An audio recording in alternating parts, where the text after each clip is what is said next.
Paz do Senhor, meus amados irmãos, graças a Deus, Deus nos concede mais uma oportunidade.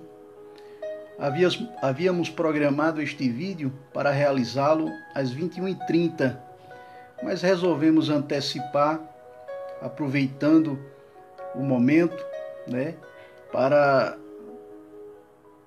nos aprofundarmos mais na questão da temática que iremos tratar nessa oportunidade. Queremos desejar uma boa noite, como eu disse, a paz do Senhor Jesus Cristo para todos. Se vocês que estão nos acompanhando agora, que estiverem em casa, por gentileza, anuncie aí a outras pessoas. Aproveito para gentilmente convidá-los. Para nós é um motivo de grande satisfação e alegria, nesta noite de domingo, aproveitar para falar um pouco a respeito da palavra de Deus, meditar um pouco nas Sagradas Escrituras, deixar um pouco o fantástico, os programas televisivos que só nos trazem notícias desagradáveis, só nos apontam para números acerca da doença, da pandemia atual que assola e vem provocando aí pavor e desespero nas pessoas. Queremos desejar uma boa noite aqui para os queridos amados irmãos que já estão na sala. Maria da Guia Mamede, a paz do Senhor, minha irmã, Deus abençoe. Muito obrigado pela sua presença, para nós é um motivo de muita alegria. E os demais irmãos que vão entrando, que vão aqui participando junto conosco.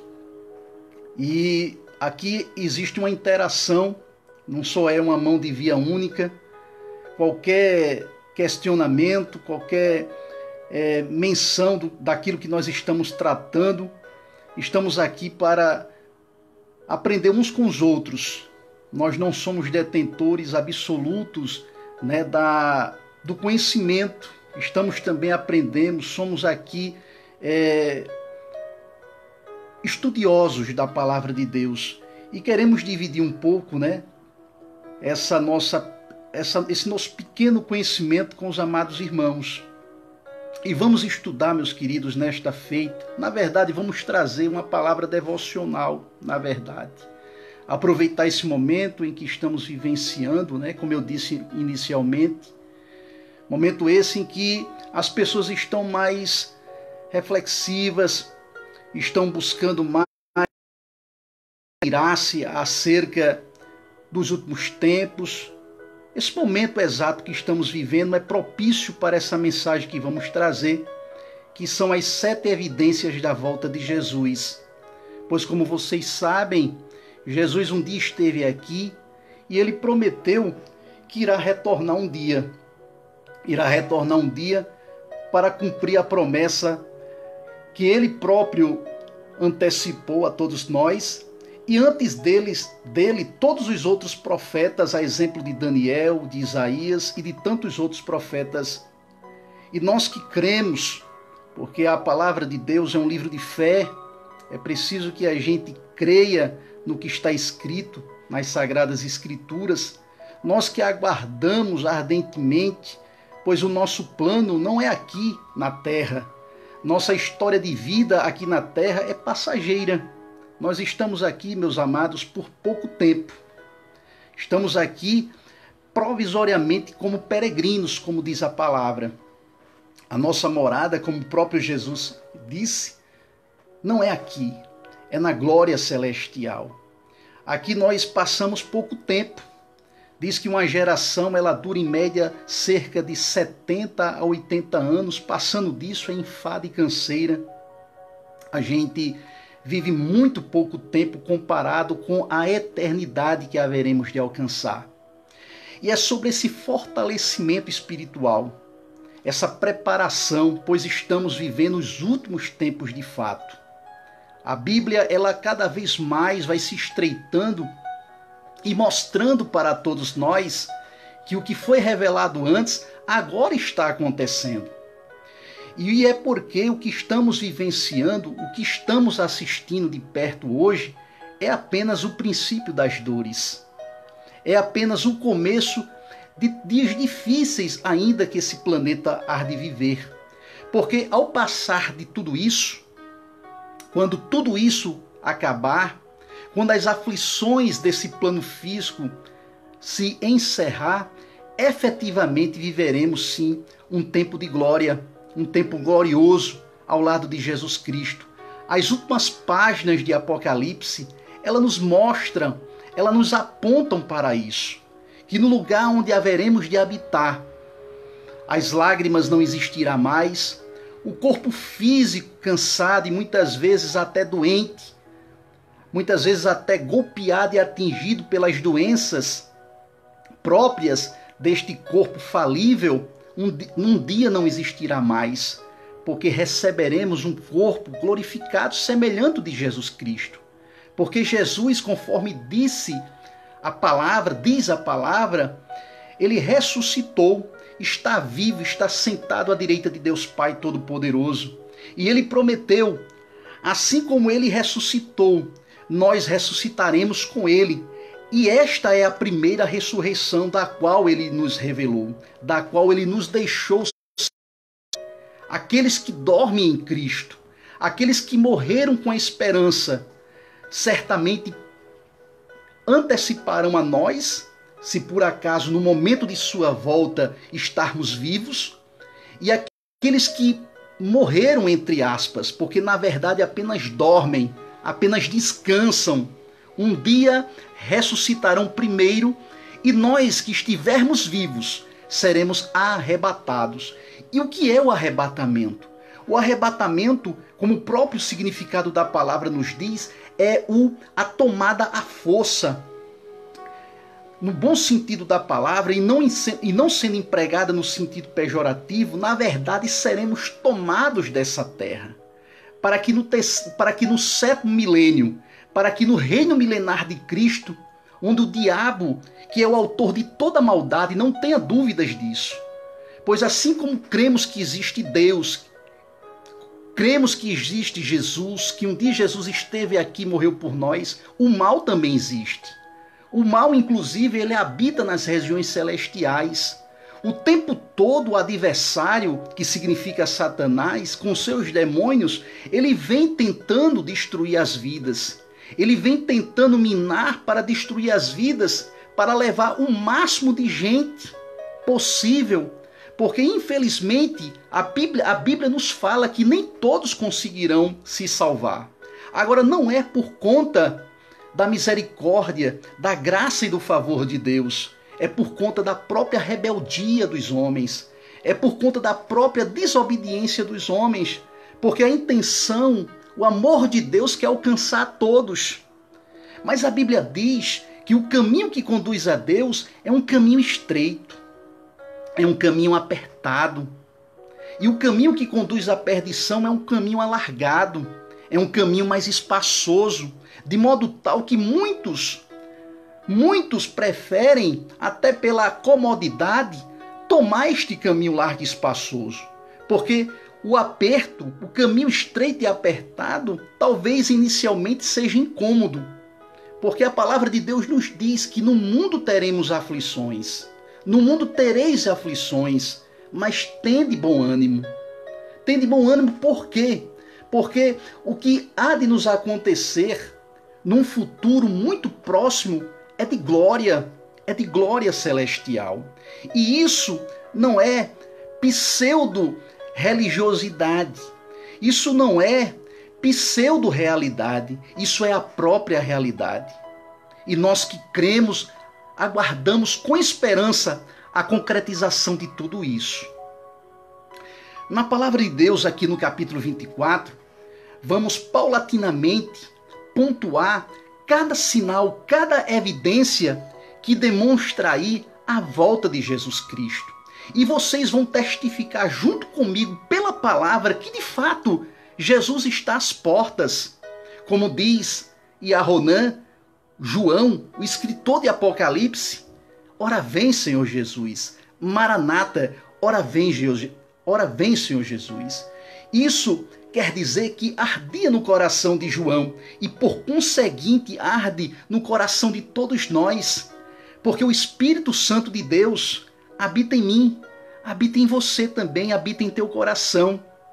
E por conta disto, nós, sob a condução do Espírito, é que suportamos esse mundo, é que suportamos as injustiças desse mundo, porque a palavra de Deus nos diz que o fardo é leve que Jesus nos dá, enquanto que o fardo que esse mundo ele oferece é um fardo pesado.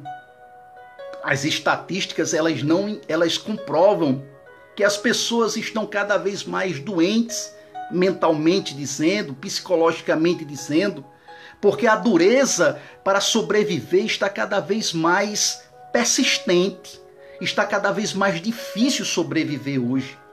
Até aquilo que é básico, que é basilar de cada família, está faltando. Olha aí o que está acontecendo atualmente.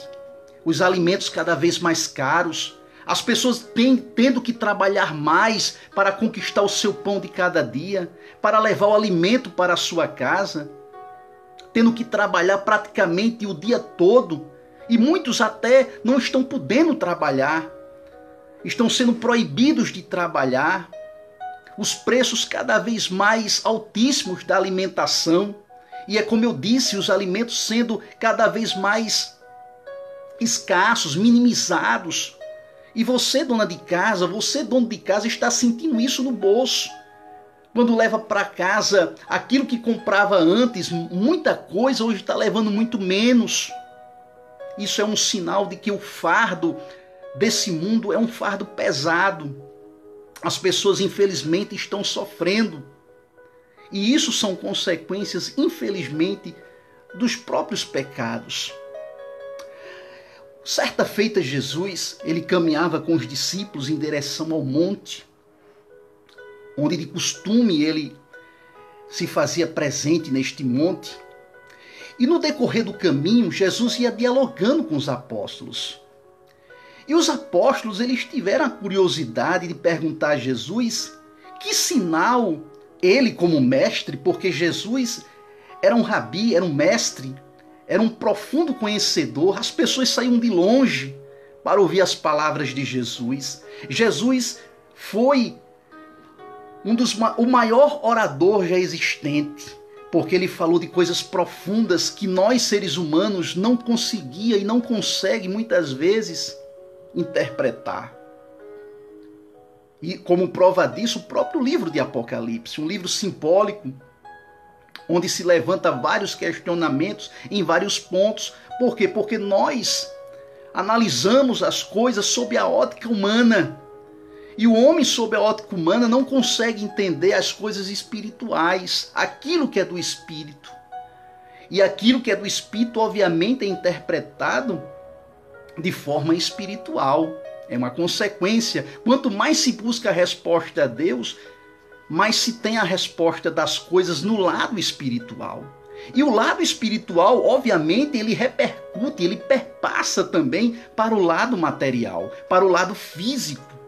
Por isso que muitas vezes os homens, na sua arrogância, tentam explicar determinadas coisas e se confundem e acabam confundindo os outros também. Porque os homens têm endurecido o coração e têm se colocado no centro da atenção, onde o centro de tudo é Deus. Então, se nós buscamos em Deus a resposta, colocando em Deus a fonte de todos os nossos questionamentos, certamente teremos a resposta e Ele não nos deixará sem ela. Então, conforme eu estava dizendo para os amados, resumindo a história, os discípulos perguntaram quando seria o final dos tempos. E isso é uma curiosidade inerente ao ser humano. O ser humano, muitas vezes, ele questiona de quando e como será que acontecerá o final dos tempos. Isso foi uma curiosidade minha quando era mais moço, quando era criança. Perguntava e questionava o que era o Apocalipse, que sinais, de fato, ocorreria no final dos tempos. Então sempre é e sempre foi uma indagação recorrente das pessoas. E Jesus não deixou os discípulos e não nos deixa também nos dias de hoje confundidos e sem a resposta a essas nossas indagações. E enquanto Jesus andava com eles em direção ao monte, eles se depararam com aquele templo luxuoso, o Templo de Jerusalém, que hoje se encontra em ruínas. E Jesus ele tinha ali revelado a primeira profecia que se cumpriu momentos depois, anos depois, que foi justamente a destruição do Templo de Jerusalém. E ele disse que pedra sobre pedra não ia sobrar, que não fosse derrubado. Que aquele templo belíssimo, ele seria um dia derrubado e cairia em ruínas. E isso aconteceu no ano 70, sob o comando de Tito, do general Tito, sob a égide aí do Império Romano. Aquele templo ele ruiu de fato e caiu. E essa profecia ela se cumpriu. E o interessante, linkando esta profecia, a gente vai entender na Bíblia, até fazendo aí uma retomada de uma das parábolas, que é a parábola da figueira. Israel, que é o local onde este templo existia um dia, é justamente comparado pelos profetas com a própria figueira. E a figueira ela dá como fruto o figo. E Jesus é fruto justamente de Israel. Ele descendeu aí da tribo de Judá. E no seio de Israel nasce o Messias, nasce Jesus. Inclusive Jesus, ele foi rejeitado pelo seu povo, pelos judeus. Os judeus muitas vezes hoje ainda esperam e aguardam o Messias. Messias que quer dizer enviado. Onde o Messias já veio, já esteve entre eles um dia. Mas muitos deles ainda aguardam. E como os judeus rejeitaram Jesus, e Jesus veio para salvar as vidas, não só de judeus, mas de todos, e formar aí uma grande Israel espiritual, porque lembra-se da promessa de Abraão feita lá atrás, onde Deus disse que bendito seria, a partir de Abraão seriam benditos todos os povos da terra, justamente se concretiza com Jesus. A partir de Jesus, que descende de Abraão, isso a gente vai ver na árvore genealógica ali de Mateus, que ele faz todo o tracejado ali, né, dos ancestrais de Cristo, ele vai demonstrando que Cristo realmente ascendeu de Abraão, para justamente testificar a origem de Jesus, a origem do Messias, dando validação aí a todo o roteiro bíblico, profético que se cumpriu. Jesus, ao nascer, se revelou para os seus irmãos, mas os seus irmãos o rejeitaram. Então o evangelho ele não ficou retido em Jerusalém, ele se espalhou e se expandiu entre os gentios, que eram povos que não pertenciam ali à circunscrição de Israel, chegando a atingir a Ásia até os nossos dias, repercutindo em todo o mundo.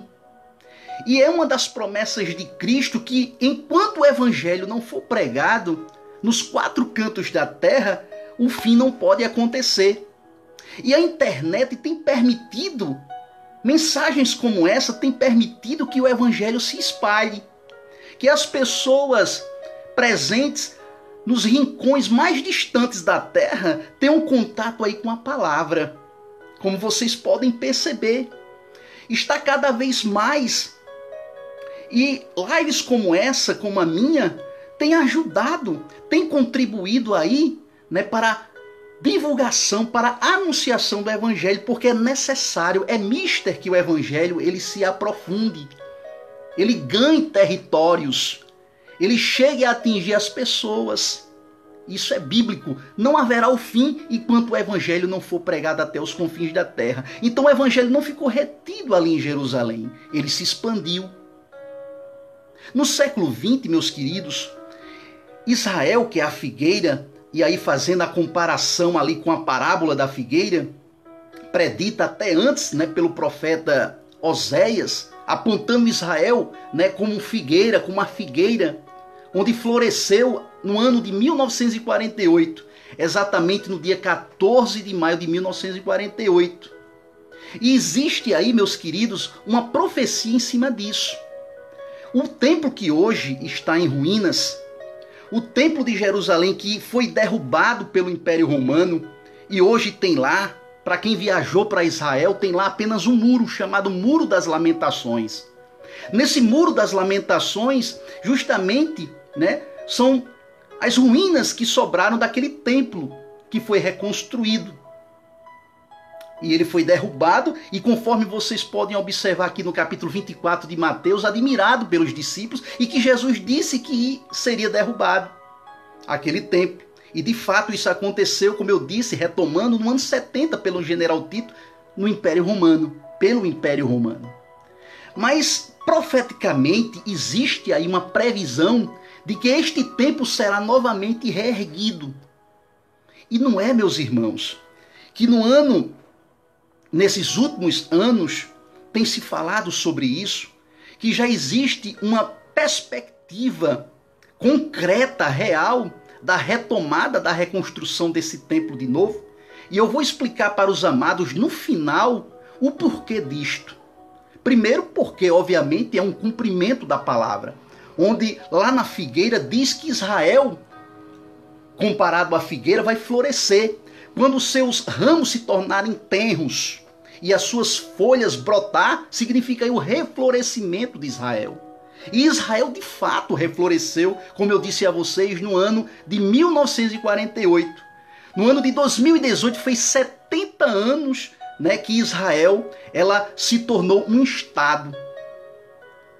Um dos estados mais importantes, um dos exércitos mais respeitados no mundo. E o templo ele está se preparando para ser reerguido. Judeus, eles têm em toda parte. No Brasil sempre tem comunidades judaicas. Na Europa, em todas as partes praticamente do mundo, em função até da época do nazismo, onde foram duramente perseguidos. Muitos deles foram dizimados, mortos. Foi um povo extremamente perseguido pelo ódio dos homens, sobretudo ali durante a Segunda Guerra Mundial, como os irmãos sabem historicamente falando. Então, por conta disso, houve aí um espalhamento deles por todas as partes. E com essa notícia da reconstrução, muitos deles estão retornando para a sua pátria, para a sua terra natal. Estão muitos deles descendentes de judeus retornando para a sua terra natal em função justamente desse proclame, dessa anunciação. Então Israel está se fortalecendo em torno aí desse propósito. Inclusive já existem até notícias de especiarias do templo antigo sendo confeccionadas para retomada dos antigos rituais que eram praticados no templo antigo. Então, como vocês podem ver, estamos, ao dizer isso, em marcha cada vez mais veloz da volta de Jesus, porque o reflorescimento de Israel, meus queridos, é um sinal evidente da volta de Jesus. Inclusive, até na própria parábola diz que não passará essa geração. Vocês sabem, conforme Salmos 90, versículo 4, que uma geração ela é de 70 a 80 anos. Ao passar disso é canseira e enfado. Então, se em 2018 Israel fez 70, significa que de lá para cá o reflorescimento de Israel é uma realidade mais do que comprovada. Associado aí, obviamente, com a reconstrução do templo. Templo este, que vai ser profanado pelo anticristo. Aí você pode perguntar, e quem é o anticristo? Anticristo, como o próprio nome diz, é um homem que se levantará, querendo ser o próprio Cristo, querendo tomar o lugar do próprio Cristo, e ele usará o templo. E neste sentido o templo será profanado e será reconstruído justamente para ali ele habitar e governar o mundo. Porque o anticristo, o propósito dele, meus queridos, é justamente esse: governar politicamente, economicamente e religiosamente o mundo. Mas sobre esse assunto do anticristo, no final a gente retoma para não ficar tão distante das evidências que queremos tratar. Então, qual é a primeira evidência? A primeira evidência justamente é a derrubada e as ruínas do templo, e hoje já se vislumbra aí uma reconstrução que já se avizinha, já se está tratando disso cada vez de forma mais concreta. Como vocês podem buscar informações nisso na própria internet. Então existe uma franca marcha em busca desse intento de reconstrução do templo. A imprensa ela não divulga muito isso, porque infelizmente a grande mídia, a mídia mundial, ela está trabalhando em prol justamente dos interesses contra o reino, contra as coisas de Deus. E quanto mais distantes as pessoas estiverem de conhecer sobre esses aspectos aqui que nós estamos tratando, é melhor, porque serão rapidamente mais enganadas, serão rapidamente mais conduzidas ao erro. Por isso que a palavra de Deus nos diz: errais por não conhecer as Escrituras. Por isso, meus queridos, que é importante se aprofunde nessas temáticas do final dos tempos.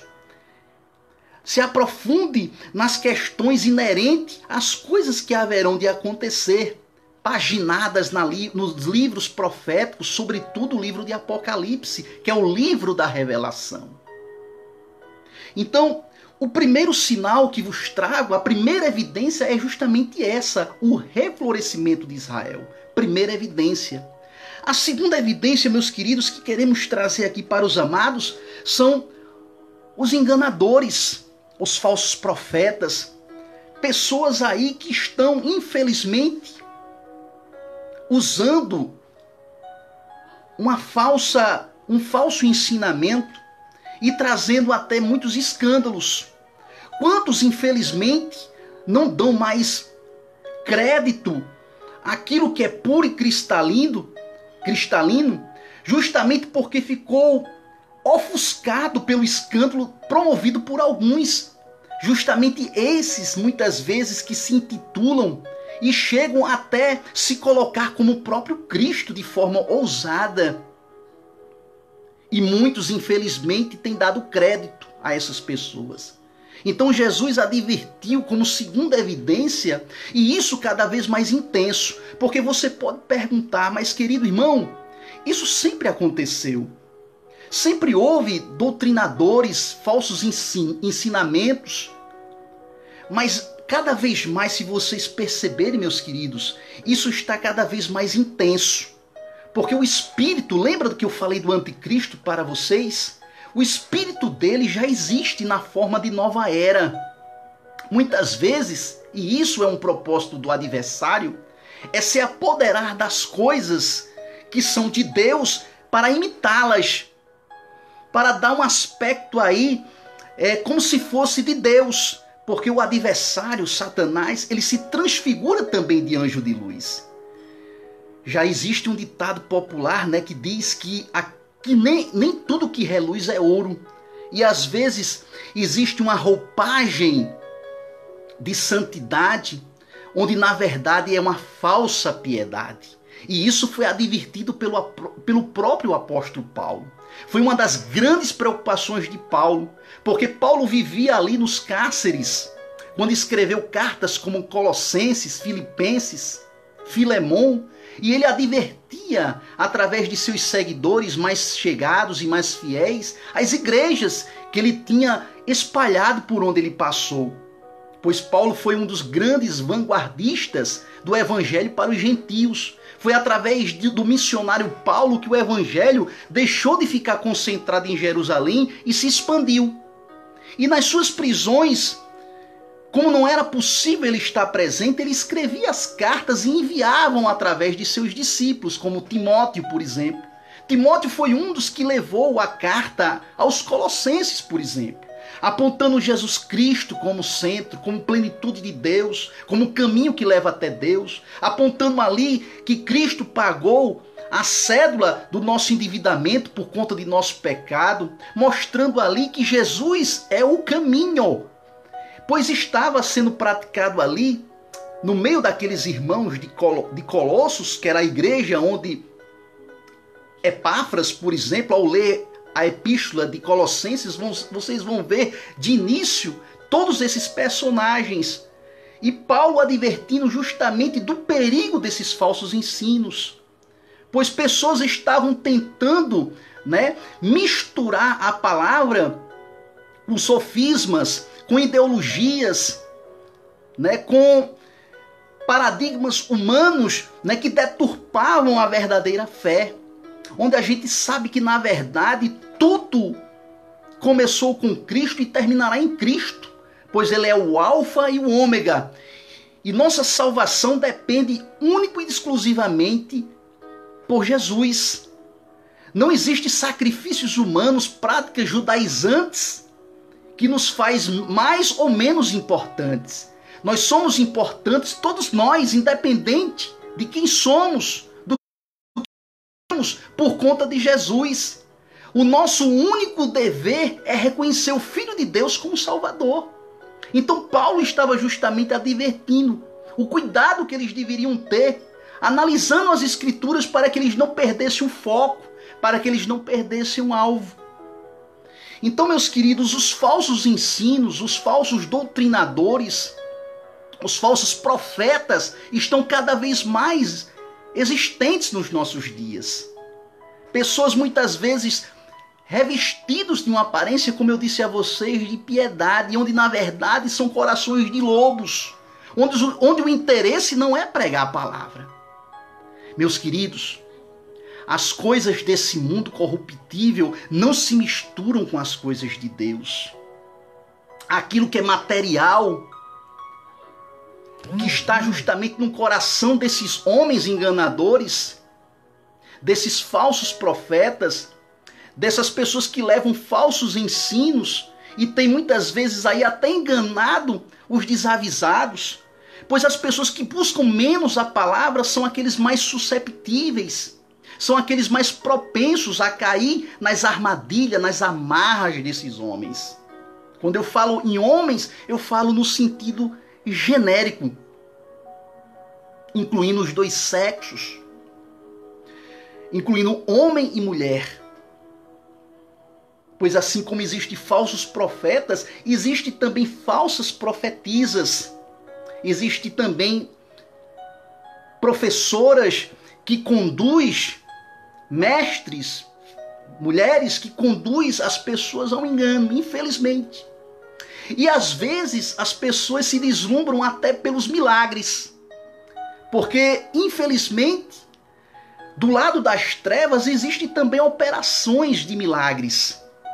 Milagres sombrios, negros, nebulosos, que cobrarão duramente das pessoas que dão crédito a esse tipo de coisa. Existe muitas vezes uma falsa cura, um falso milagre apenas para atrair a atenção, porque infelizmente, como eu disse há pouco, as pessoas estão buscando aquilo que é físico e temporário. Obviamente que Jesus é o mesmo que cura, é o mesmo que sara, é o mesmo que opera maravilhas. E o adversário, como eu disse a vocês, ele tenta copiar essas coisas.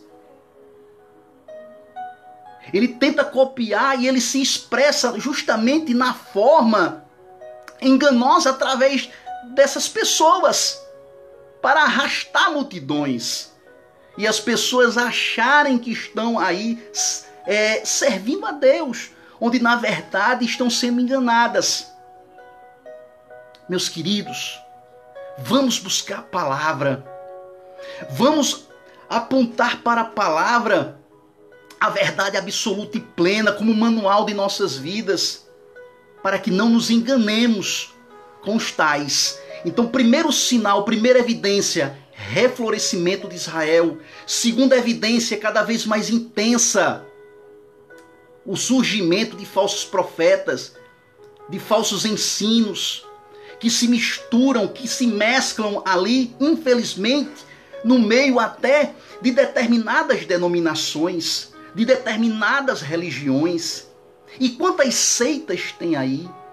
Quantas seitas transvestidas ali, revestidas, melhor dizendo, de aparência daquilo que é certo, onde na verdade existe ali por trás um grande abismo. Então, meus queridos, vamos cada vez mais solidificar o nosso conhecimento na palavra, para que nós não nos enganemos mais com esses falsos profetas.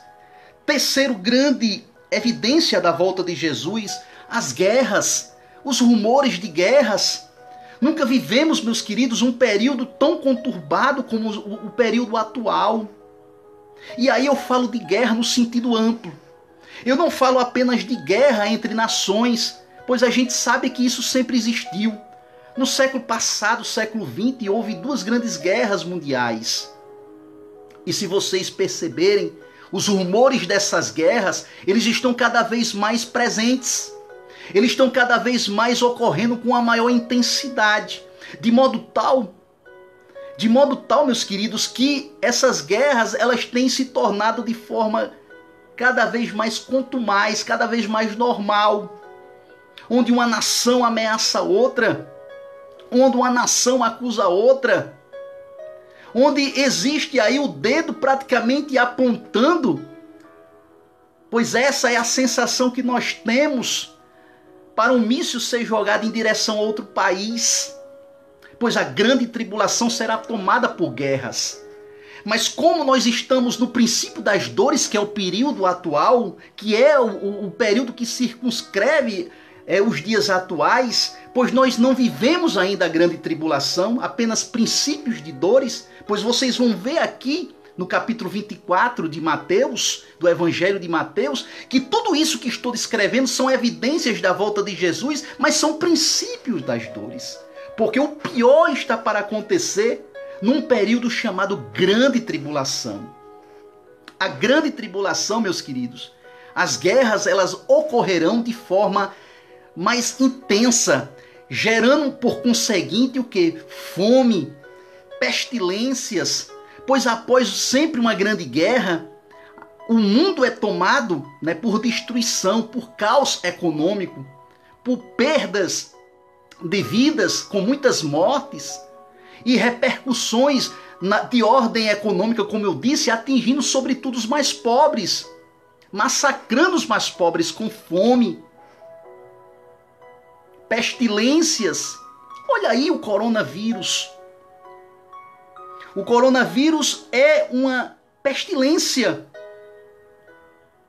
E esse problema de pandemia chamado coronavírus, ele tem aí, infelizmente, detonando a economia de muitos países. E isso feito de forma proposital, permitido por Deus para que se cumpra as Escrituras. Não é porque Deus é um Deus que castiga, mas os homens, infelizmente, pecaram e se destituíram da glória de Deus. A rebeldia dos homens o tornou, repercutiu para ele mesmo, tornar os homens cada vez mais vítimas de seus próprios erros e pecados, de sua própria desobediência. Então, as guerras, elas estão presentes também nas ruas, com a violência urbana, com os conflitos armados envolvendo guerras não oficiais, mas guerras nos centros urbanos, com as mortes de muitas vidas, de muita gente. Quantos não perderam a vida por causa dessa violência? E isso é uma guerra. E se vocês perceberem, esse quadro vai piorando. Por quê? Porque as pessoas elas vão se empobrecendo. A desigualdade social, que é um propósito também de uma nova ordem mundial, de cada vez mais tirar o poder de compra, de sobrevivência das pessoas. E as pessoas, por desconhecerem a palavra, vão buscando cada vez mais, principalmente os jovens, infelizmente, o mundo do crime, o tráfico. E a violência com isso, porque uma coisa leva a outra, um abismo puxa o outro, a violência está cada vez maior. E se vocês perceberem, com o empobrecimento, notarão mais e mais violências. E as pessoas, infelizmente, a própria mídia, elas parecem se alimentar, né, dessas coisas, desse tipo de conteúdo, quando exibem programas cheios de audiência, policialescos, os chamados programas policialescos, onde em plena luz do dia é posto ali, dentro de casa, por meio dos televisores, cenas de violência. E isso cada vez mais intenso. Então as guerras e os rumores de guerras estão cada vez maiores. Então, terceira evidência, as guerras e os rumores de guerras. Quarta evidência, meus queridos, a perseguição religiosa. A perseguição religiosa, ela sempre existiu. No primeiro século da Igreja de Cristo aqui na Terra, houve muitas perseguições. Inclusive, cristãos eram jogados em plena arena e eram rasgados ali por feras, eram mortos, como o próprio Paulo foi, como o próprio Pedro também foi, como o próprio João, ele foi exilado numa ilha chamada Patmos, onde teve as revelações de Apocalipse. Então foi um período, no primeiro século depois de Cristo, o primeiro século da igreja na Terra, de muita perseguição. A igreja de lá para cá vem sofrendo um esfriamento. Vivemos hoje nos tempos, fazendo uma comparação com a igreja de Laodiceia, lá em Apocalipse, uma igreja morna.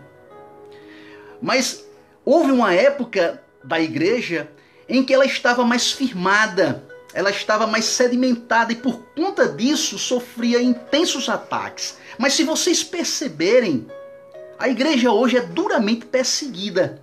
Quando eu falo de igreja, meus queridos, eu falo de cada servo de Deus, porque no conjunto nós fazemos parte de uma só igreja. Então não é igreja A, né, denominação A, denominação B, C, D. Na verdade são instituições, denominações. A igreja, que é o corpo de Cristo, onde Cristo é a cabeça, é cada um de nós. Nós compomos individualmente, no conjunto, a igreja de Cristo. Então nós cristãos, servos de Jesus Cristo, discípulos de Jesus Cristo, estamos percebendo aí uma perseguição. Uma perseguição não só física, com mortes, porque se vocês não sabem, existem países, é porque a imprensa não divulga isso, onde cristãos, por declarar a fé em Cristo, estão sendo mortos em plena praça pública ainda. Estão sendo aí proibidos, né, de abrir a porta das igrejas para ir ministrar a palavra, porque os países não aceitam, proíbem expressamente. Então, como vocês podem perceber, existe também uma perseguição ideológica, uma perseguição, né, de tentar anular a nossa fé, com fechamento de templos, propositadamente, para evitar que as pessoas, os crentes, os cristãos, os seguidores de Cristo, expressem a sua fé. Mas em meio à perseguição é como uma panela de pressão. Quanto mais aquece, e esse aquecimento aí a gente pode representar como as perseguições, mas a pressão leva-nos, né, a expressar de forma clara e convicta a nossa fé. E é o que está acontecendo. Se não pode ir num canto físico, num local físico, que se faça lives. Então quantas lives estão acontecendo? Estava eu para entrar nessa sala, estava N lives abertas. E isso é louvável, porque a palavra de Deus, ela é uma engrenagem, ela não para, ela não pode parar. E ela está sendo pregada, pregoada, está sendo aí disseminada para todas as partes. Lembra lá no início, quando eu disse a vocês? O fim não pode chegar enquanto a palavra ela não for divulgada, enquanto a palavra não chegar até os confins da terra. Então, meus queridos, nós hoje vivemos sim uma perseguição. Mas, obviamente, a maior perseguição ocorrerá sob a égide. Lembra no início, quando eu falei para vocês do anticristo e da grande tribulação? Então, durante a grande tribulação, haverá uma perseguição semelhante àquela mesma perseguição. vista no século I da igreja, depois de Cristo, quando cristãos eram em grande escala mortos em plena praça pública. As pessoas serão perseguidas, porque na grande tribulação, ou você põe o número da besta, não se sabe, mas o número da besta será uma marca, né, que será aí oferecida às pessoas, para que as pessoas possam comprar, possam vender, sem a qual as pessoas não poderão transacionar. Então, eis aí o problema, ou ficar à margem da sociedade, vivendo uma vida indigente, por não poder participar do sistema. E se vocês perceberem, o sistema está cada vez mais coeso. E a grande prova disso foi agora essa pandemia. Decretos governamentais. Você só pode entrar no supermercado se for com a máscara. O isolamento social, obrigando as pessoas a permanecer em casa. Então vejam como o sistema ele está cada vez mais coeso e marchando em ritmo forte para esse grande período de grande tribulação. O controle das pessoas. E veja a tecnologia. O próprio Google, o próprio Android, inteligências artificiais. Exemplo maior do que o de São Paulo, emblemático, a gente... É claro isso que eu estou dizendo, meus queridos. As pessoas estavam sendo controladas pelo celular que você carrega no bolso, sob o pretexto de estar monitorando e evitar aglomerações. Então as inteligências artificiais, ou a inteligência artificial, colocando no singular, ela está cada vez mais se articulando, se preparando para chegar justamente no intento de controlar mesmo as pessoas. Das pessoas efetivamente aí, né, só fazer o que o sistema determinar. Então imagine você não poder comprar, nem vender, nem transacionar, nem ir a um supermercado porque não tem o número da besta. O número da besta está lá em Apocalipse. E esse número aí será colocado aí como uma alternativa de salvação da pátria. Lembra hoje o que está se fazendo em torno aí, né, desse coronavírus, dessa pandemia? Certamente surgirá, né, alguma fórmula, alguma vacina, algum adesivo. Já se falou em adesivo. Adesivo em que será fixado na pele das pessoas. Eu não estou dizendo, meus queridos, que isso será a marca da besta. Mas são evidências, são sinais, são circunstâncias que podem indicar, que podem apontar aí, né, para uma possível confirmação disso que a gente está falando. Quem diria há alguns anos atrás que estaríamos vivendo, né, esse momento que estamos vivendo? Obviamente, eu quero vos dizer, né, que já houve várias pandemias em momentos atrás.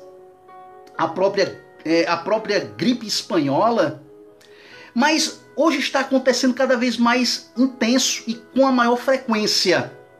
E o grande teste, né, do sistema, da nova ordem, é justamente agora, porque existe uma agenda pré-programada para se cumprir, para ir tirando cada vez mais a liberdade das pessoas. Aí vocês podem perguntar, e como o sistema fará isso? Vou citar um exemplo. O endividamento, o empobrecimento das pessoas.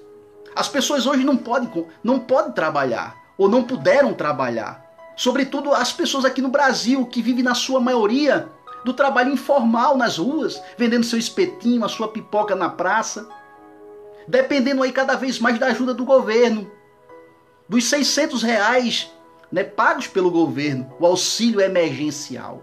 Então as pessoas estão dependentes cada vez mais do governo. Quem não depende diretamente do governo está recorrendo a quem? Os bancos, que faz parte desse grande enredo, dessa grande engrenagem da nova ordem.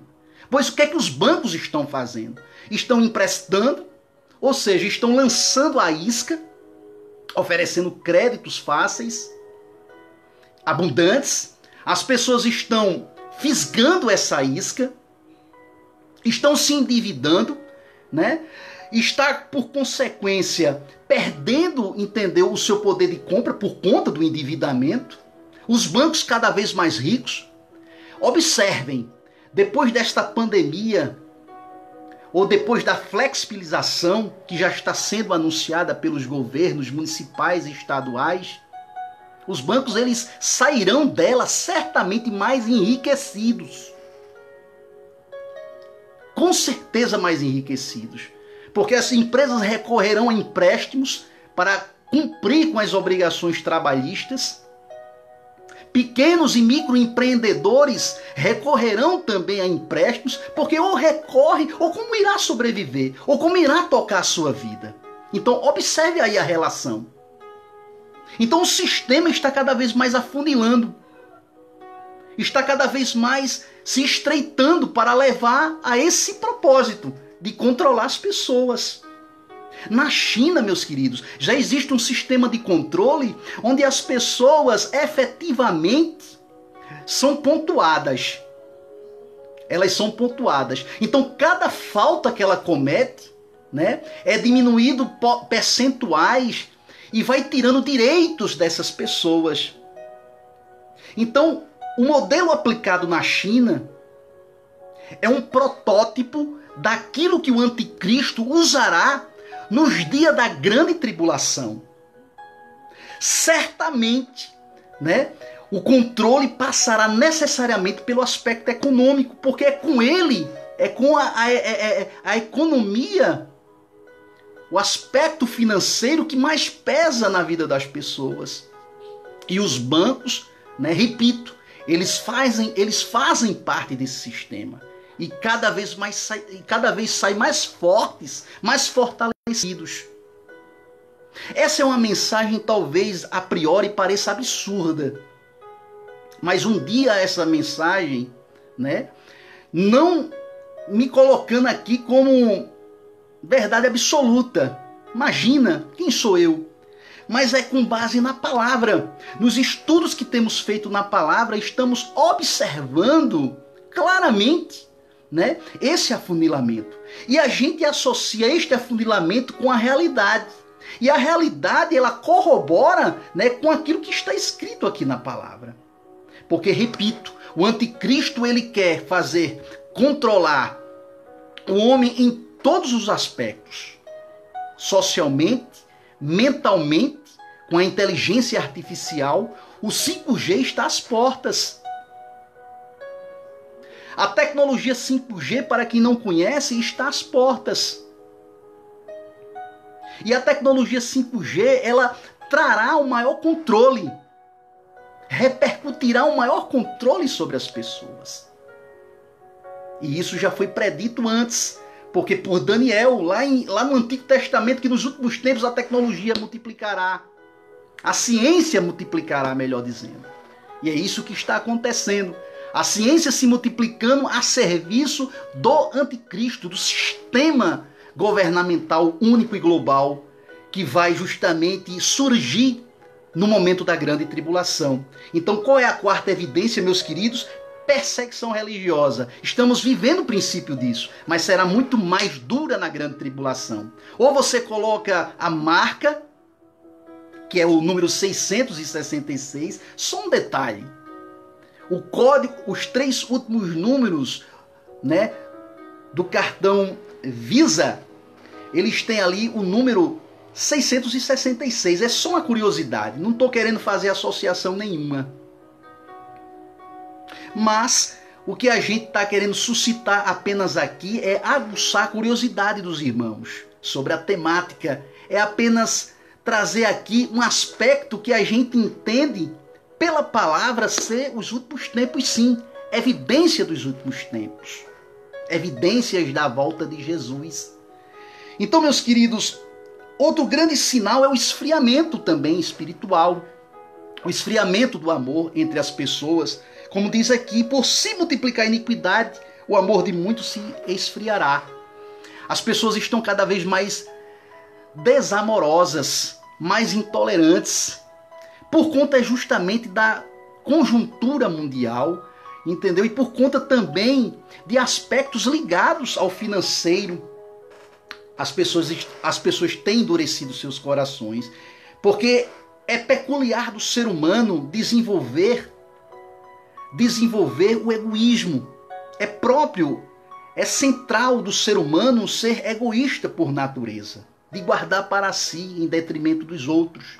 Apenas quando temos os frutos do Espírito, a condução do Espírito, é que nós vamos nos desprendendo destas coisas. E isso não é defeito de apenas alguns. Faz parte da natureza do ser humano. Então, quando mais somos desprendidos das coisas materiais, é por isso que Jesus disse, é mais difícil um rico entrar no reino dos céus do que um camelo passar no fundo de uma agulha. Isso quer dizer o quê? Que o rico, eu estou falando o rico, mas não é dizer que os ricos serão condenados. Não é isso que eu estou querendo dizer. O que eu estou querendo dizer é que as pessoas estão cada vez mais amantes, mais avarentas, e por conta disso são menos desprendidas das coisas materiais. E Jesus disse para aquele moço rico, deixa tudo, distribui entre os pobres e vem e me segue. E isso continua a ecoar para nós.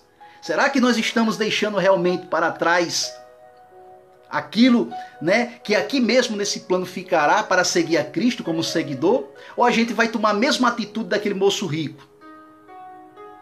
Deixar de seguir a Cristo para continuar saboreando de forma temporária as riquezas que ele possuía. Então, meus queridos, o esfriamento justamente será gerado. Tem várias vertentes, uma delas certamente é essa. Mas o que se nota é que as pessoas estão cada vez mais desamorosas. Os conflitos, eles vão desde amigos até conflitos internos envolvendo familiares. E a mídia, aproveita isso tudo, sobretudo na vida privada dos famosos, para expor aí, brigas, conflitos, contendas, que ocorrem entre pessoas pertencentes ao mesmo grupo familiar. As pessoas estão cada vez mais amantes das coisas materiais e menos receptivas ao problema do outro. O problema do outro agora é algo inoportuno. Não é algo assim que as pessoas estão muito envolvidas. Embora a gente entenda que existe sim traços de solidariedade. Porque a maldade ela não está implantada 100%. Existem as pessoas doadoras do seu tempo, doadoras dos bens que Deus permitiu que as tivesse para justamente repartir um pouco e fazer a alegria de alguns. Mas é mister que esse esfriamento ele vá se intensificando. E temos sim notado isso. Temos sim percebido isso sim nos últimos tempos. O desamor ao próximo. A falta de amor ao próximo. Então vamos correr para a mensagem não ficar tão longa. Então esse aqui é o quinto traço, a quinta evidência da volta de Jesus. Outra grande evidência da volta de Jesus são aspectos ligados às profecias.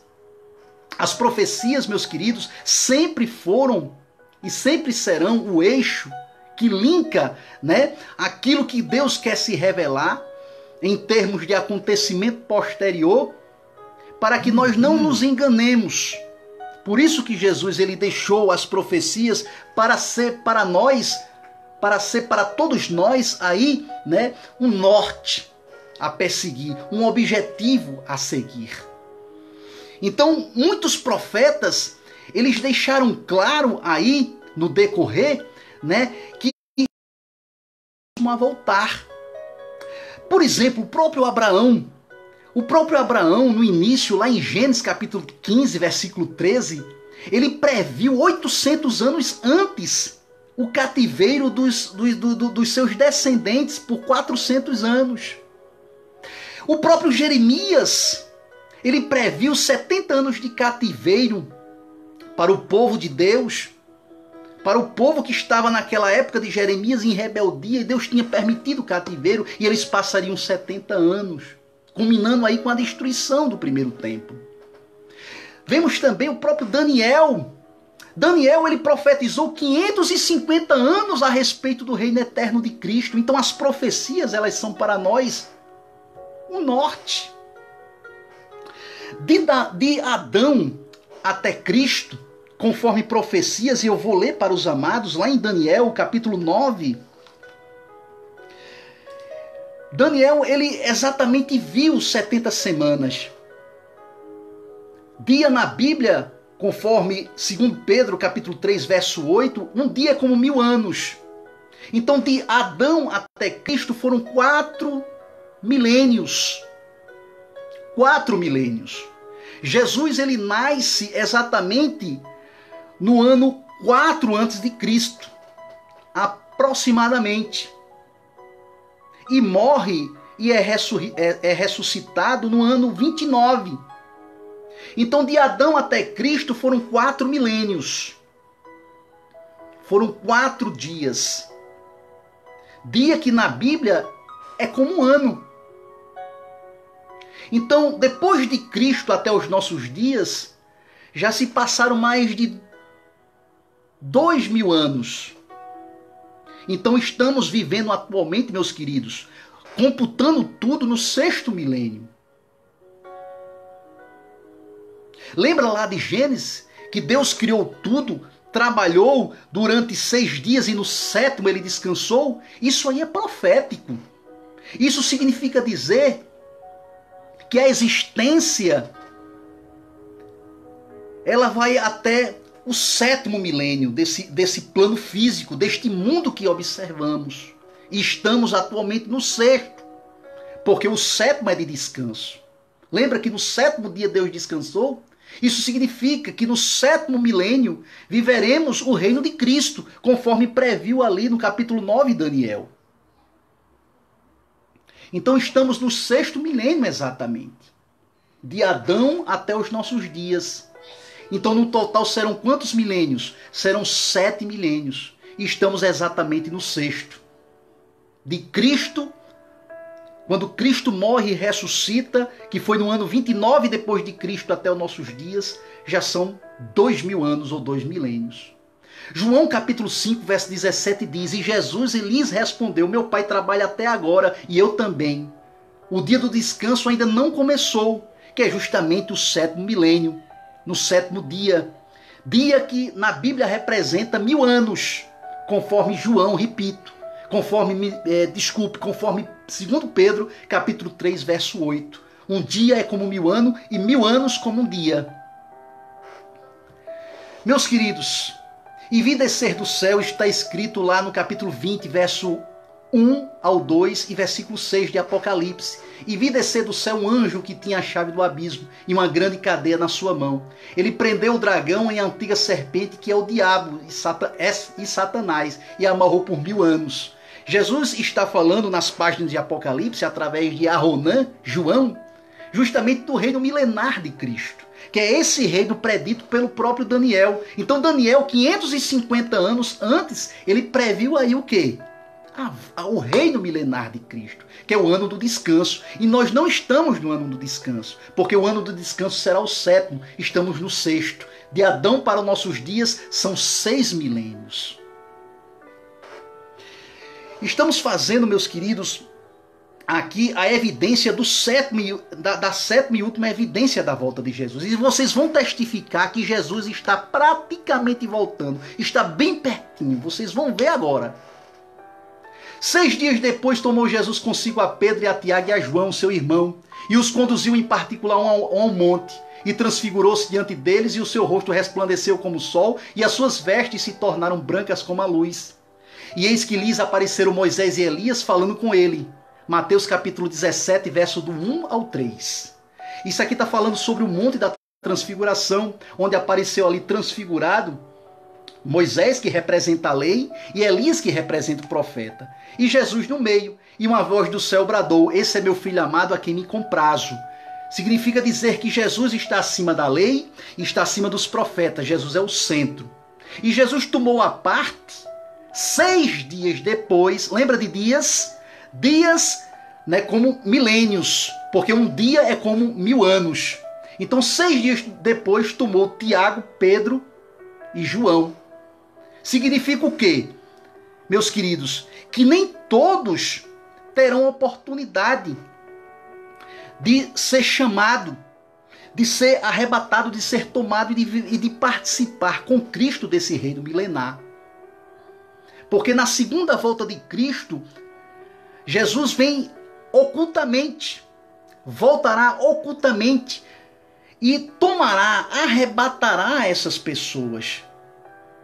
Por isso que ele toma parte, Pedro, Tiago e João. Eram 12 discípulos, mas só 3 estiveram em particular com Cristo. Monte, que na Bíblia quer dizer, que é justamente o local da transfiguração, monte quer dizer reino celestial. Pedro, Tiago e João representam aqui a igreja que vai ser arrebatada. A igreja que será tomada. Isso significa que, infelizmente, nem todos serão tomados naquele primeiro momento e passarão certamente pela grande tribulação. Em particular, a primeira volta, nem olho verá, pois será num abrir e fechar de olhos, conforme 1 Coríntios capítulo 15, verso 52. Então lembra aí que no primeiro instante, os mortos, conforme Tessalonicenses, Paulo aos Tessalonicenses, falou que os mortos vão preceder, vão antecipar os que estão vivos e ressuscitarão, pois Jesus é a primícia da ressurreição. Então os que dormem em Cristo ressuscitarão primeiro, e nós, quando ele fala nós, é para os que estiverem vivos no momento dessa volta, dessa primeira fase da volta de Cristo, que será oculta, né, aos olhos da maioria. Capítulo 15, verso 52 da primeira carta de Paulo aos Coríntios. Então, 6 dias, ao final de 6 dias, 6 milênios, como estamos no 6º milênio, ou no 6º dia, 6 dias depois, isso prova, é uma evidência, através, profeticamente, da passagem da transfiguração, que Jesus ele vem no 6º milênio tomar alguns, a princípio, né, para arrebatá-los, ressuscitando alguns que dormem, né, para estar com o Senhor. Porque Jesus ele voltará desta vez, depois da grande tribulação, a todos os olhos que o verão, voltará com esse exército celestial que ele arrebatou na grande batalha do Armagedon, que vocês vão entender depois, logo depois, para não misturar os conteúdos, para não misturar as profecias. Outro aspecto aqui que corrobora, que a gente vai entender que Jesus ele está prestes a voltar, é a parábola do bom samaritano. E partindo no outro dia, tirou 2 dinheiros ou 2 denários, e deu ao hospedeiro e disse-lhe: cuide dele, e tudo que demais gastares, eu te pagarei quando voltar. Está escrito isso em Lucas. O quê? Que Jesus deixou a conta paga. Isso aqui é uma parábola, meus irmãos. Parábola é aquilo que compara com as coisas que Jesus quer nos passar do reino celestial, na forma de simbologias. Então Jesus aqui representa o bom samaritano, que cuidou das feridas. As feridas aqui representam o pecado. O pecado nos traz graves feridas, porque o pecado é uma doença. E aquele bom samaritano cuida da gente, cuida dos pecadores, com óleo, que representa ali o Espírito Santo, porque o Espírito Santo é aquele Consolador amado, que consola todas as nossas tribulações, que nos consola de todas as nossas tribulações e aflições. E o vinho, que representa o sangue de Jesus. O sangue de Jesus que foi vertido, que nos cura de toda sorte de enfermidades, inclusive da maior delas, que é o pecado. Então ele cuida das feridas, deixa instalado essa pessoa, essa vítima, né, nessa hospedaria, e deixa 2 denários. O que é o denário? O denário é uma moeda romana. É uma moeda romana que era paga por um dia de trabalho. Então o denário, por um dia de trabalho, era pago. Então Jesus deixou 2 denários, representado ali pelo bom samaritano. Isso indica que, de Jesus até os dias atuais, 2 milênios. 2 milênios. Significa que, Depois de 2 denários que Jesus deixou já uma provisão de pagamento para a hospedagem daquele homem que representa todos nós pecadores. E já faz quantos anos, meus queridos, que de Jesus morto e crucificado e ressurreto até aqui? 2000 anos. Lembrando que denário por um dia pago de trabalho. E um dia na Bíblia conforme, de novo, 2 Pedro capítulo 3, verso 8. 1000 anos. Então faz 2000 anos que Jesus já esteve por aqui em solo terreno. Significa que Jesus está pela parábola do bom samaritano próximo a voltar. Porque ele deixou tudo pago e 2 denários como garantia. Denários aqui que significa 2000 anos. E já faz 2000 anos que Jesus esteve por aqui. Amém? Seguindo então. Outra grande revelação que Jesus pôde nos trazer é com relação ao sinal de Jonas. Quantos dias Jonas passou no ventre do grande peixe? Quantos dias e quantas noites Jonas passou no ventre do grande peixe? 3 dias. E certa feita os fariseus chegaram para Jesus e perguntaram: nos dê um sinal dos últimos tempos? E Jesus disse: olha, vocês entendem de tudo. Entendem do tempo, sabem interpretar as previsões do tempo, do clima e etc. Fazendo uma parafrase. Mas não sabem interpretar as escrituras que vocês leem. Pois nenhum sinal será dado senão o sinal de Jonas. Jesus estava falando dele mesmo. Dos 3 dias que ele passaria na terra. Dos 3 dias que ele passaria na terra, no momento da crucificação, pois Jesus ressuscita no 3º dia, na madrugada do 3º dia. E essa passagem está escrita em Mateus capítulo 16, do verso 1 ao verso 4. Uma geração perversa e adúltera pede um sinal miraculoso, mas nenhum sinal lhe será dado, a não ser o sinal de Jonas. Os 3 dias da crucificação de Jesus também é profético. Por quê?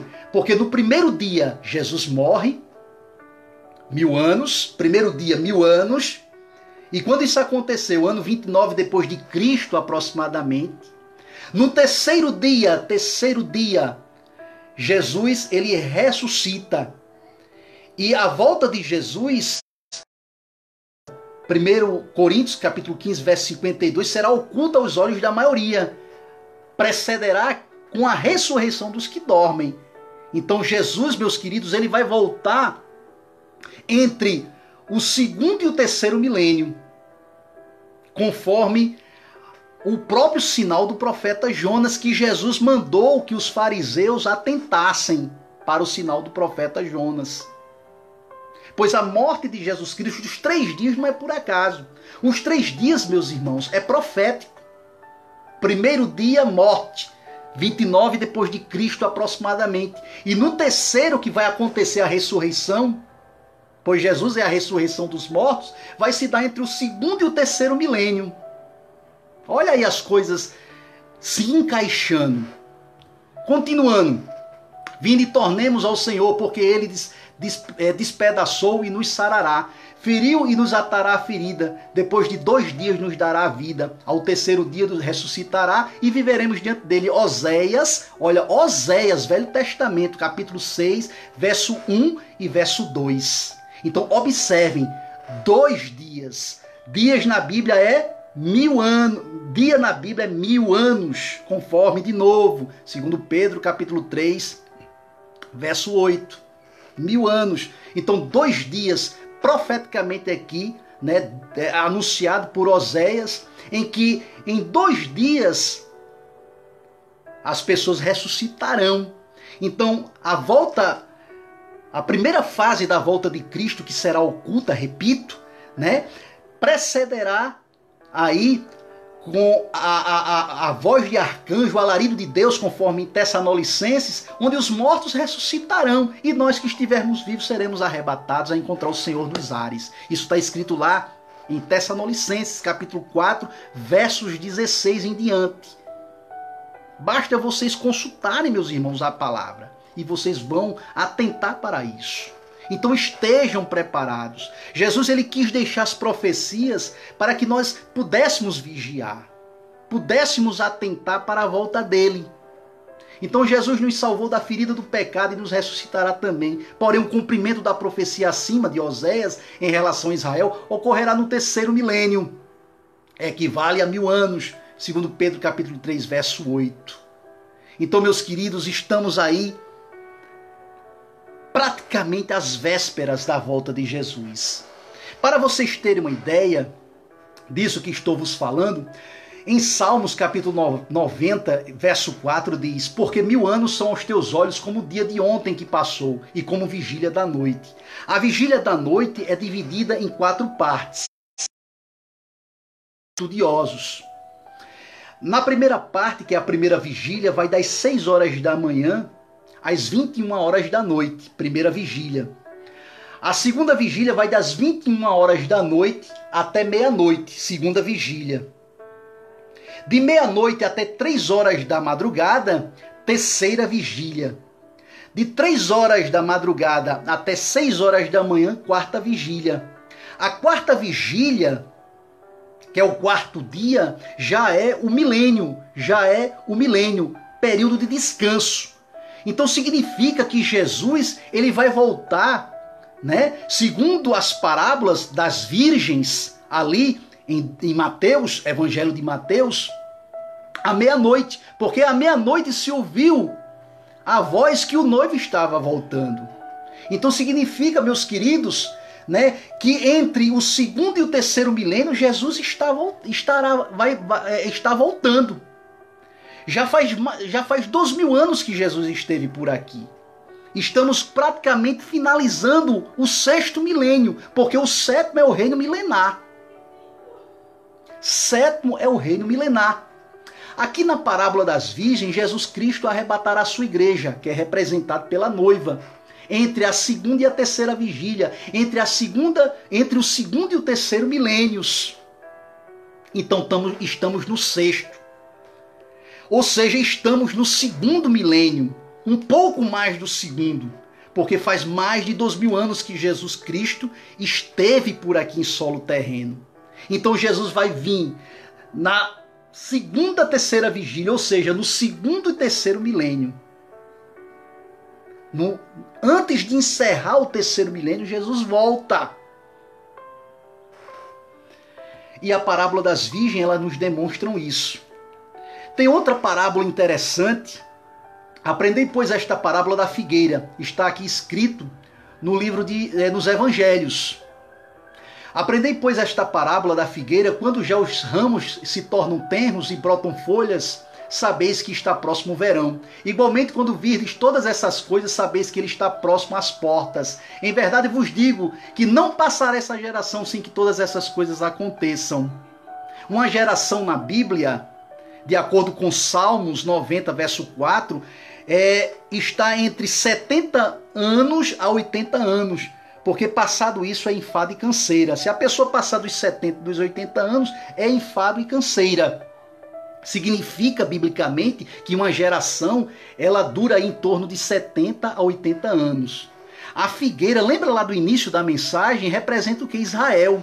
Israel floresceu em 1948, no século passado, no dia 14 de maio. Se tornando Estado. É quando ocorre aí o florescimento de Israel. Por conseguinte, no ano de 2018, Israel fez 70 anos. Ou seja, uma geração. Uma geração. Então, 70 anos já são passados do florescimento de Israel. Significa aí, que a figueira já floresceu, que seus ramos se tornaram tenros, as suas folhas brotaram. A figueira representa aí Israel, e o figo, que é o fruto da figueira, representa Jesus, que descendeu, que surgiu de Israel. Então serviram para cobrir. Então Jesus, que é fruto da figueira, onde as folhas serviram para cobrir a nudez, lembra lá de Gênesis, que serviram para cobrir a nudez de Adão e Eva? E naquele momento, quando Deus aparece e pergunta: onde está tu, Adão? E ele ali diz: Senhor. Mas não que Deus não soubesse onde Adão estivesse. Deus sabia exatamente de tudo e sabe de tudo. Mas aquilo indicava que Adão tinha saído do lugar, tinha desobedecido a Deus. E naquele momento ele se apresenta coberto, né, justamente pelas folhas de figo, né, ali do jardim. E aquelas folhas de figo é substituída justamente por um animal que é sacrificado, e com os pelos daquele animal são confeccionados vestes para cobrir a nudez, porque o homem sai do estado de inocência para a consciência. Ou seja, o homem deixa de ser inocente e abre-se aí as portas para o pecado. Começa a entender o pecado. Então ali representa o quê? O sacrifício do animal para vesti-los. O próprio sacrifício de Jesus. Porque não foi suficiente o sacrifício dos homens para cobrir a nudez dos homens e fazê-lo perdoado perante Deus. Mas o sacrifício perfeito, glorioso e agradável de Jesus Cristo. Rápido para não ficar extenso. Então uma geração custa entre 70 e 80 anos. Israel já floresceu. 70 contagem regressiva para a volta de Jesus. Os dias da nossa vida chegam a 70 anos e alguns, pela sua robustez, chegam a 80 anos. O orgulho deles é canseiro e enfado, pois cedo se corta e vamos voando. Salmo 90, verso 4. E como vocês podem ver, Israel já floresceu e 70 anos já faz em que os ramos se tornam tenros e as folhas brotam. Israel floresceu e já faz aí uma geração disso. Pois Jesus disse, não passará essa geração antes que tudo isso aconteça. Significa o quê? Que tudo isso que nós estamos descrevendo aqui no Evangelho vai acontecer efetivamente, queira as pessoas ou não. O sinal dos tempos estão aí nos indicando e nos apontando e nos mostrando isso. E Jesus está às portas, prestes a voltar. Então esse alerta é para que estejamos preparados, com o coração aí voltado para Cristo. Então 3 parábolas que nós deixamos profeticamente como exemplo. Profeticamente como exemplo. A parábola do servo vigilante, Lucas capítulo 12, verso 36 ao 40. Parábola das 10 virgens, que o noivo volta à meia-noite. À meia-noite dá-se início à segunda vigília. Aliás, é o final da segunda vigília e início da terceira, pois a terceira vai até às 3 horas da madrugada. E um dia para o Senhor é como 1000 anos como um dia. Então, Jesus ele vai voltar entre a segunda e a terceira vigília. Então a parábola das 10 virgens diz que o noivo vem à meia-noite. E na parábola do servo vigilante, ele deixa aí a condicional. Ou ele vai vir no segundo ou no terceiro dia, que representa aí o quê? O segundo e terceiro milênio. Porque dia na Bíblia é milênio. Amém, meus queridos? E temos a parábola da figueira que acabamos de apontar para vocês, que está escrito aí no capítulo 24, versos 32 e 35 de Mateus. Onde indica aí o florescimento de Israel como uma prova cabal, como uma prova contundente da breve volta de Jesus, da evidência da volta de Jesus. Meus queridos, fazendo aqui uma continha, o Estado de Israel foi criado em 14 de maio de 1948, mais 70 anos de uma geração, pois 2018 fez 70 anos do florescimento de Israel. Então aí, como já completou aí 2000 anos em que Jesus esteve aqui na terra, somado mais o tempo aí da geração do florescimento de Israel, dá 2028.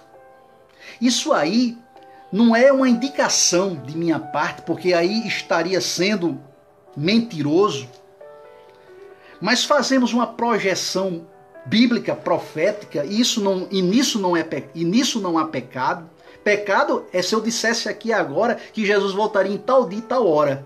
Mas a gente faz uma perspectiva em face das profecias. Fez isso Daniel, quando sentiu que o cativeiro de Babilônia estava perto, porque consultou as profecias de Jeremias, contemporâneo seu, e viu, né, que o cativeiro de Israel ele duraria 70 anos e estava ali acabando a semana do cativeiro, estava ali acabando o cativeiro de Israel.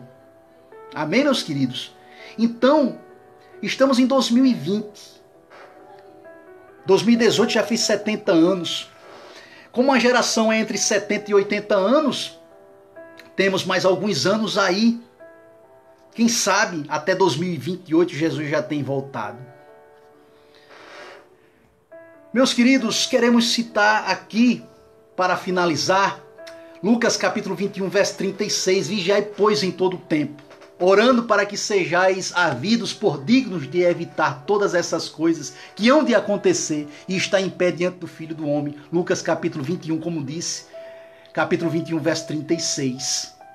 Então, meus queridos, encerramos aqui. Essa mensagem foi muito extensa, mas é para nós destrincharmos as 7 evidências da volta de Jesus, que são todos aqueles sinais que apontamos, e mais essa parte final em que pontuamos a partir das parábolas e das passagens bíblicas e proféticas que Jesus ele volta. O 6º milênio ele está para ser encerrado. Ele está para acontecer e ele se fechará efetivamente com o final da grande tribulação. E a gente pode evitar a grande tribulação.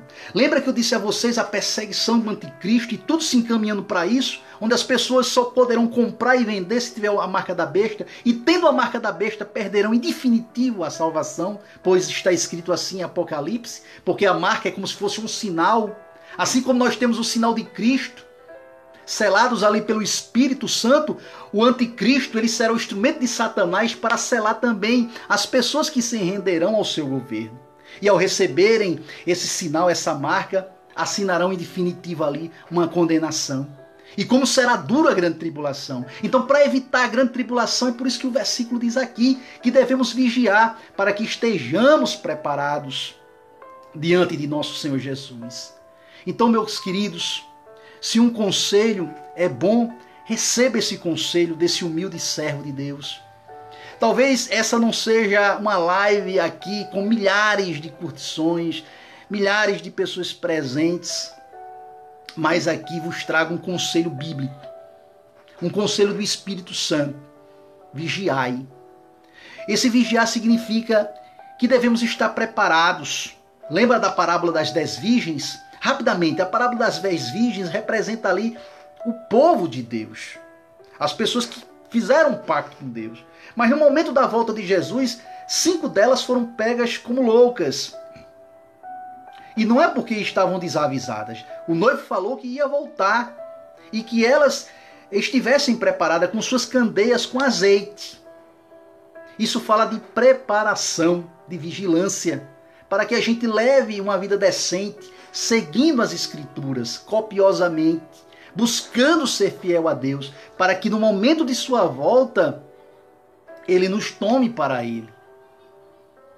Então na Bíblia sempre tem passagens que apontam para isso. Noé, creio eu, que passou o tempo todo anunciando ali a arca, a salvação estaria na arca. A arca ali é o símbolo de Cristo. Porque a arca representa ali a salvação em Jesus Cristo. Quem adentrasse na arca seria salvo. Não entrando na arca seria destruído.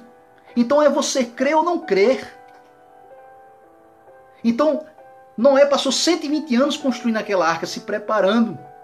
E nós assim devemos ser como Noé, preparar nossa vida também para a volta de Jesus Cristo. Para que a nossa vida não seja desprovida, não seja aí pega desprevenida ou desavisado, para que a gente não seja surpreendido com a volta de Jesus. Pelo contrário, que estejamos preparados e vigilantes. E quando isso vai acontecer? A qualquer tempo, e ainda mais agora, porque cada dia que vai se passando, Jesus ele está prestes a voltar. E quem sabe essa noite, e quem sabe essa madrugada, e quem sabe amanhã, e quem sabe depois de amanhã, porque tudo está cumprido. Faz 2 milênios que Jesus esteve por aqui. E Jesus prometeu que volta entre o 2º e o 3º milênio, segundo as profecias, segundo as parábolas que ele mesmo deixou aqui para nós. Porque Jesus é o próprio Deus. E em Jesus não há variações. Jesus é a própria verdade absoluta. Como fazer essa preparação? Primeiro, vigiar. E juntamente com vigiar que está preparado, orar também. Porque o fortalecimento do crente vem através da oração. O crente que não ora, que não busca a Deus, ele fica frágil. Ele fica propenso ao pecado. Ele fica frágil. em face das ameaças de Satanás.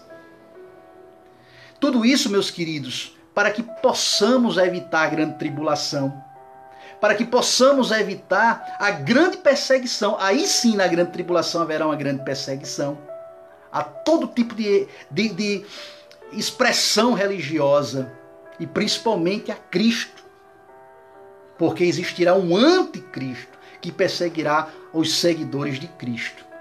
Porque assim como as virgens loucas não vigiaram, não oraram, não acumularam azeite em suas vasilhas, que representa aí a presença do Espírito, que estiveram apagadas no momento da volta de Jesus, e aí foram pegos, ou pegas, melhor dizendo, desprevenidas, e consequentemente amargaram aí, né, a negativa de Jesus. Então, meus queridos, ficamos por aqui. Que Deus possa abençoá-los rica e abundantemente. Apesar da mensagem ter saído curta, a melhor extenso, né? Extensa, ao contrário de curto, extenso, ter ficado muito grande. Mas compartilhe com seus amigos. Compartilhe como um alerta, não desse irmão humilde, Armstrong, que vos fala, mas como um alerta de Deus, como um alerta do Espírito Santo de Deus para vossas vidas, para que leve agora uma vida regrada, baseada na palavra, buscando a Deus, se guardando, né, para que um dia, no toque da trombeta, na voz de arcanjo, no alarido de Deus, conforme Tessalonicenses, sejamos ali arrebatados. Participemos das bodas do Cordeiro, que é um revival ali do casamento efetivo entre o noivo Cristo e a noiva Igreja. Igreja não é uma denominação, igreja somos todos nós que fazemos a vontade de Deus e que estaremos um dia com Cristo, efetivamente comemorando nas bodas do Cordeiro, justamente ali, o selo que um dia, né, foi conferido a nós pelo próprio Jesus quando pagou na cruz do Calvário com o seu próprio sangue, nos garantindo aí a salvação eterna. Temos um canal também no YouTube. Essa mensagem faremos de forma mais compactada e postaremos no YouTube também, para que lá também sirva ali como apoio para que essa mensagem também, por outro meio, né, seja ali também propagada. O importante é que essa mensagem ela seja levada cada vez mais longe, para que se cumpra ali o que diz capítulo 24 de Mateus, que o evangelho seja pregado em todas as partes. Deus abençoe a todos, muito obrigado pela paciência, Deus abençoe cada um e até o próximo vídeo, querendo Deus, em nome de Jesus.